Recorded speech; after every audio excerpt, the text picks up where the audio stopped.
Assalamualaikum warahmatullahi wabarakatuh.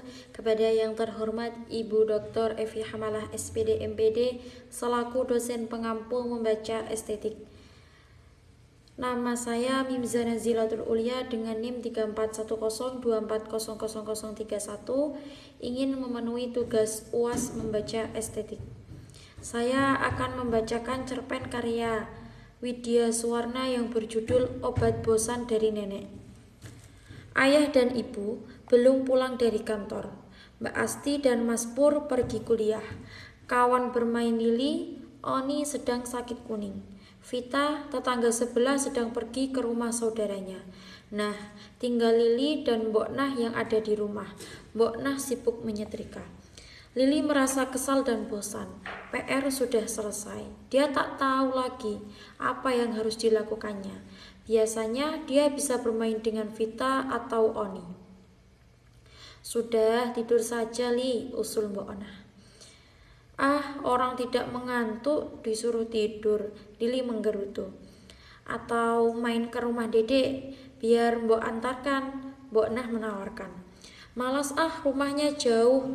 Biasanya jam 4 begini dia belum bangun. Dia kan harus tidur siang setiap hari, Lili menolak. Tiba-tiba Lili mendapatkan gagasan. Dia pergi ke kamar ibu dan menelpon nenek. Sesudah bercakap-cakap sejenak, Lili mulai mengeluh. Nek, kalau tiap hari begini Lili bisa mati. Bosannya setengah mati. Vita pergi, Oni sakit, di rumah tak ada siapa-siapa. Wah, jangan sebut-sebut mati. Bosan itu kan penyakit yang paling gampang diobati. Sudah setua ini, nenek tak pernah merasa bosan. Tentu saja, cucu-cucu yang tinggal sama nenek segudang. Di sana kan selalu ramai, di sini sepi. Selalu sepi tidak enak, selalu ramai juga tidak enak. Nah, begini saja, kamu sabar sebentar, nenek akan segera datang membawakan obat untuk penyakit bosanmu. Baiklah, cepat datang ya Nek, kata Lili dengan gembira dan meletakkan gagang telepon. Dalam hati Lili bertanya-tanya, seperti apa kiranya obat bosan itu? Kalau berbentuk pil, wah lebih baik tidak usah saja. Kalau berbentuk permainan, nah ini lebih asyik. Tetapi mainan pun lama-lama bisa membosankan. Sambil menunggu nenek datang, Lili mendekati Mbok Nah lagi. Mbok, nenek mau datang membawakan obat bosan. Tahu tidak Mbok, obat bosan itu seperti apa sih? Mbok Nah tertawa, lalu menggeleng-gelengkan kepala. Lili, mana ada sih obat bosan? Ada juga obat batuk, obat sakit perut, obat flu. Kalau Mbok Nah bosan, obatnya sih gampang saja. Setel saja kaset dangdut, hilang sudah rasa bosannya, kata Mbok Nah. Sekarang Lili yang tertawa.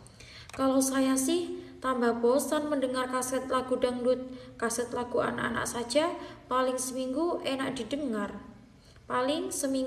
didengar. Sesudah itu bosan saya mendengarnya, kata Lili. Ya sudah, kesukaan orang kan lain-lain. Kita lihat saja nanti nenek bawa obat bosan yang bagaimana, kata Mbok Nah. 40 menit kemudian nenek datang. Lili menyambutnya dengan gembira.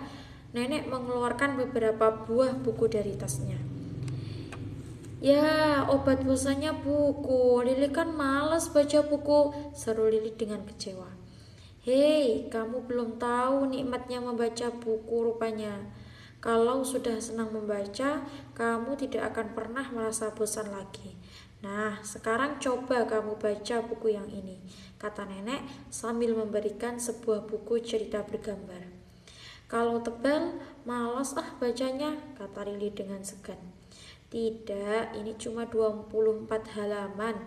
Tiap halaman ada gambarnya dan teksnya sedikit. Ceritanya tentang beruang kecil. Bagus loh, anak-anak di berbagai negara sudah membaca buku ini. Nenek memberi semangat. Lili mulai membaca. Ternyata menarik juga. Nenek tersenyum dan berkata, kamu sudah kelas 4. Sayang sekali kalau kamu belum mengenal banyak cerita yang bagus. Sebetulnya buku bukan hanya buku cerita, tetapi ada juga buku tentang berbagai pengetahuan. Misalnya, kamu mau tahu asal minyak tanah, atau cara kerja tukang pos, atau tentang menanam bunga, atau apa saja. Semua ada bukunya. Iya, Nek. Kalau buku cara membuat mainan dari kertas, ada tidak, Nek? Itu loh, seperti membuat perahu, burung. Lili mau baca buku itu kalau ada, kata Lili. Tentu saja ada. Nanti kita bisa cari di toko buku. Nenek akan tunjukkan berbagai macam buku. Sekarang kamu bisa membaca buku-buku yang tipis ini dulu.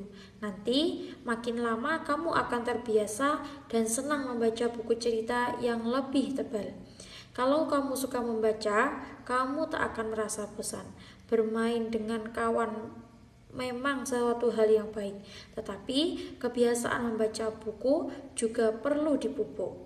Nanti kalau kamu menjadi mahasiswi, kamu sudah terbiasa membaca buku pelajaran yang tebal-tebal, kata nenek. Buku ceritanya dari mana, Nek? Tanya Lili. Nanti nenek belikan beberapa. Lalu setiap bulan ibu bisa membelikan 1 atau 2 buah buku. Kemudian kamu bisa tukar pinjam dengan kawan-kawanmu yang punya buku cerita. Selain itu, kamu juga bisa pinjam dari perpustakaan sekolah. Di sekolahmu ada perpustakaan tidak? Tanya nenek. Ada, tapi Lili belum pernah pinjam. Lili mengaku terus terang. Lili, seharusnya perpustakaan sekolah dimanfaatkan. Tetapi, baiklah, sekarang nenek akan membimbingmu. Nenek akan pinjamkan buku-buku yang menarik supaya kamu rajin membaca. Sesudah itu, berangsur-angsur kamu mulai membaca buku yang banyak teksnya, kata nenek. Selama 1 bulan, nenek akan sering datang membawa buku cerita untuk Lili. Sampai akhirnya, bila Lili sudah gemar membaca, nenek tak perlu lagi membawakan buku-buku cerita.